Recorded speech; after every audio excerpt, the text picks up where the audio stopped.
and we're going to be doing massage for the erector spinae. Let's go ahead and dive right in.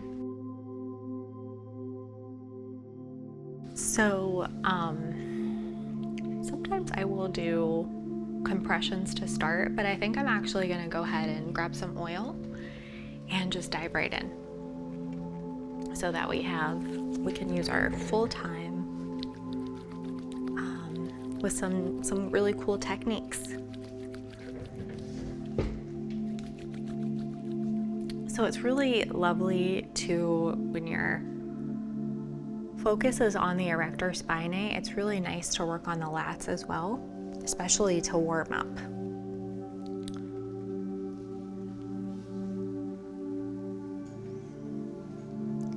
And it's okay to work over the spine if you're doing really superficial work.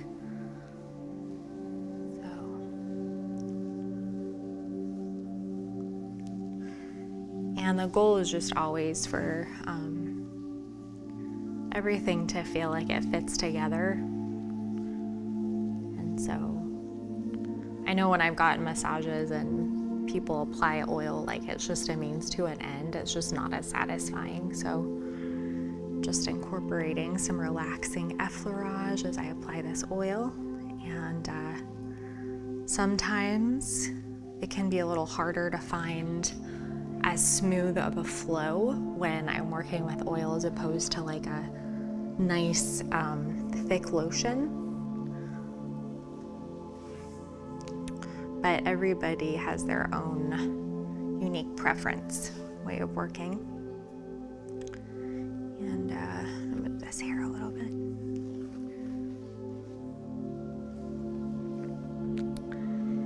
The erector spinae can get very sticky, and so just working at them from different angles is really helpful for stretching everything out and providing a nice, hopefully a lasting release in there.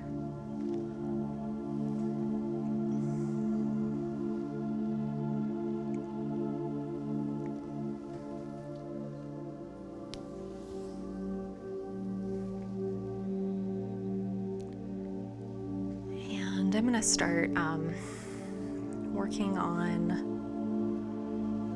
these lats.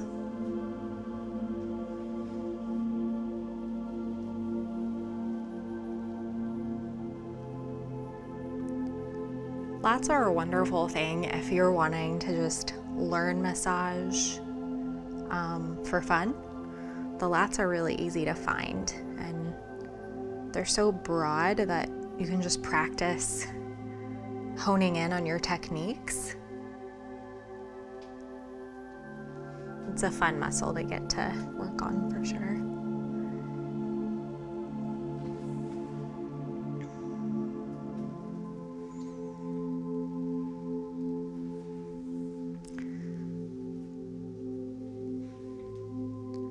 So moving my hands back and forth, it really helps with circulation, just stretching everything out.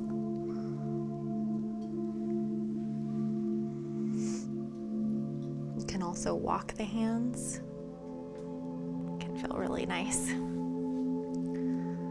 So the lats are anchored in the low back and the hips, so you want to work nice and low when you're after a deeper release in the lats, and ultimately the erector spinae as well.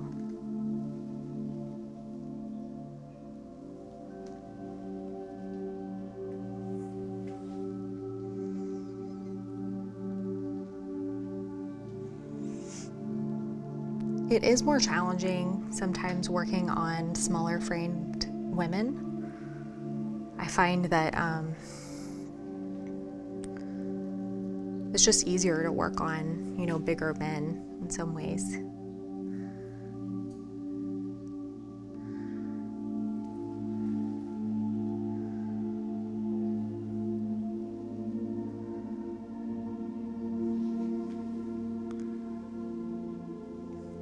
And it might not be that it's easier, it's just you kind of have to be a little more careful.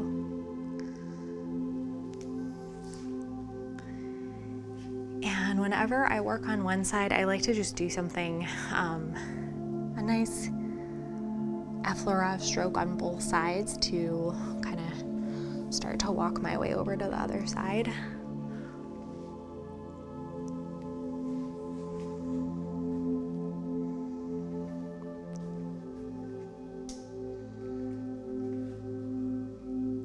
And it's okay at the top of that stroke if it goes over the spine, just so long as I'm not pressing down on the spine itself.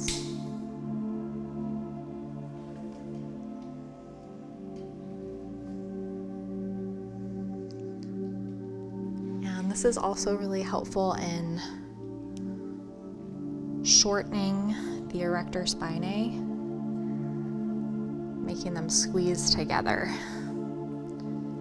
And as I press out, they're lengthening again, and hopefully separating, becoming less sticky. But that's just kind of an afterthought. I'm more focused on the lats.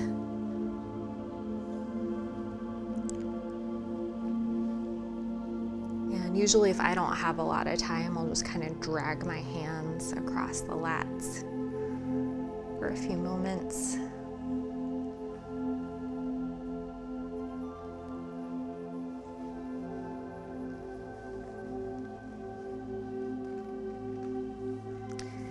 And when you're doing that technique, go ahead and it feels really nice if you are still moving this hand while you start that stroke with the other hand. It just feels better than if you stop and then start. So I'm just kind of always thinking about how I can create a nice, as seamless as possible flow when I'm doing the massage.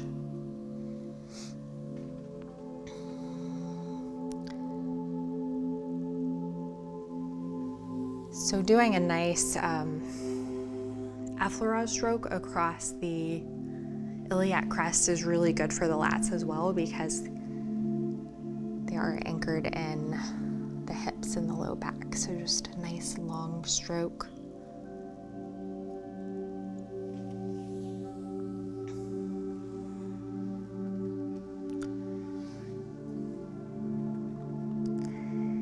And I'm going to go ahead and begin honing in on the erector spinae more. So I'm going to go ahead and do the same stroke, but I'm going to slow way down. And I'm going to start applying more pressure as well. And again, if you are new to massage, you have a lot of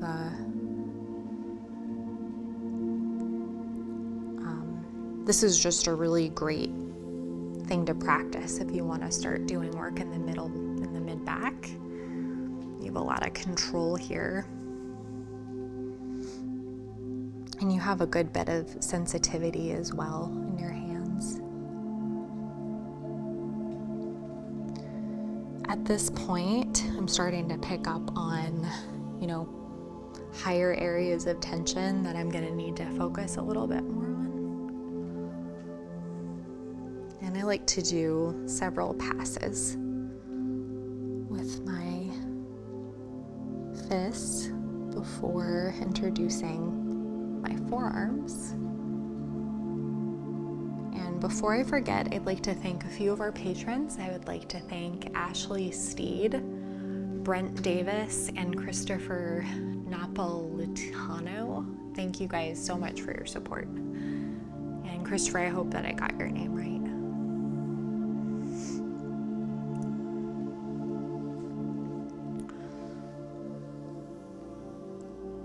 So I'll usually drag my forearms across the back just to pick up any excess oil. And sometimes I won't need any more, but I do need a little bit more.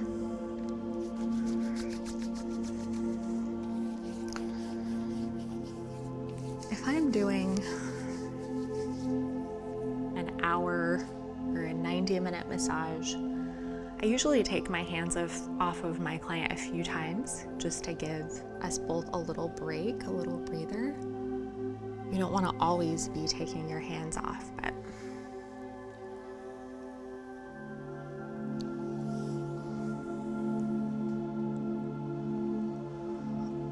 So just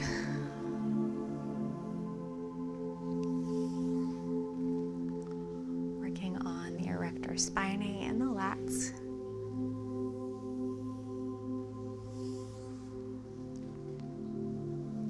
And this is a nice, this position of the arm, it's a really great position if you're doing lat work because there's some added tautness in that muscle fiber, but not too much.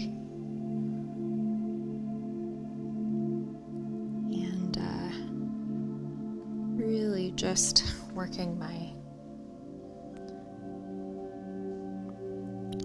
so as I drag my forearm down, I kind of start with the lats and then focus in on the erector spinae more. And I'm just really ironing out some of this tension in here.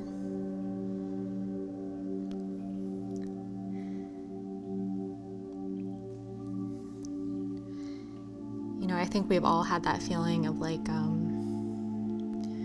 mid-back fatigue. Just it feels like it's almost hard to sit up straight, or mid-back is so tired. And one technique that you can offer your client if they're having that feeling is just you want to shorten these muscles. So you want to just squeeze them together. And this is a chance to kind of pinpoint higher areas of tension as well.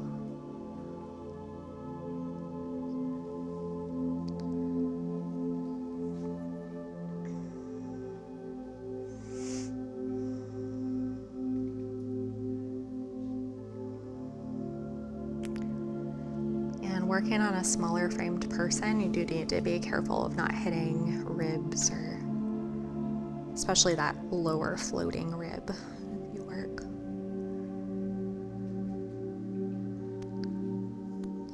So I don't usually try to do deeper work with my finger pads. So this kind of gives me a roadmap as I use my forearm and elbow a little bit more. I'm more aware of areas that I need to work, and this muscle fiber is starting to just relax a little bit more as it's pulled closer together, and then as I release it.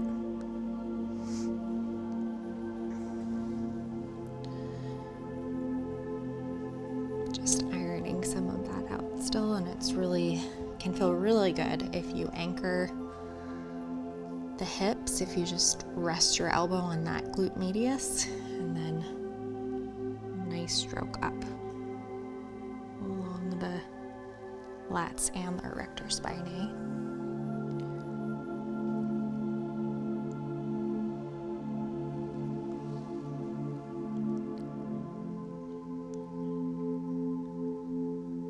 So an easier way of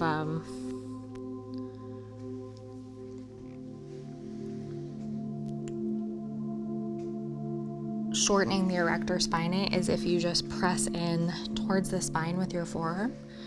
You're essentially doing the same thing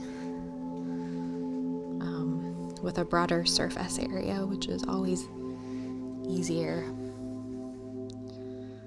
So it can be tricky though when you're working parallel to these muscles. You can feel like you're gonna just pop off if they feel pretty ropey, so you do need to really anchor yourself. And one easy way that I do that, my leg is bracing myself against the table, so I'm always using the table to my advantage when I can to create more stability. And so this is where I'm starting to just apply what I learned. About 5 minutes ago, I kind of picked up on some more tension in this upper region. of the erector spinae. So I'm going to go ahead and just start to gradually use my elbow and less of my forearm. Just working through some of this. So I'm not really pressing down as much as I'm pressing in and forward. Just making sure that I'm always shortening these muscles, especially if you forget to press in as you're moving the forearm, you're gonna feel like you're gonna slide off of these muscles because they're gonna be longer.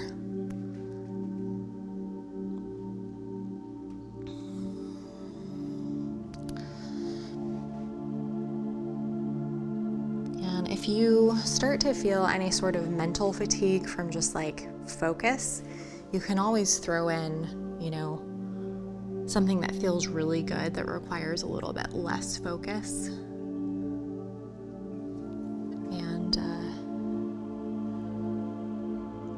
I like to just give my client a break as well from the more intense work.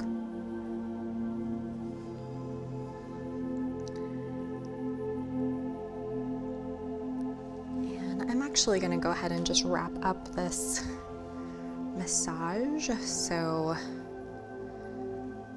it can feel really nice to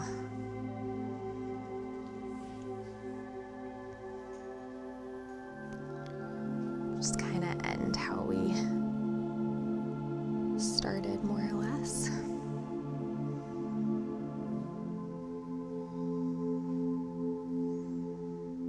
This is a really nice way to, after shortening these erector spinae, you can just create a little bit more length now. Bringing the hands away from each other. And if you're doing this at home, definitely do the other side, but I'm going to wrap things up for this massage with a nice effleurage stroke.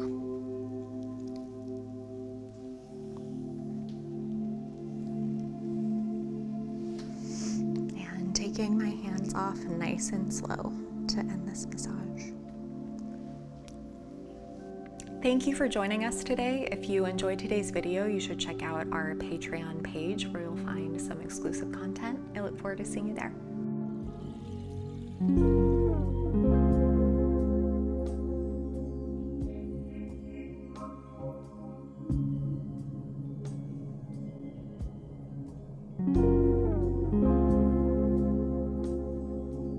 Join us for 14 and 30-day programs, hour-long classes, and much more on our yoga app, Yoga Plus by Psyche Truth. It's free to download and features a variety of wellness content, including yoga, fitness, Pilates, guided meditations, and interviews with dozens of wellness experts.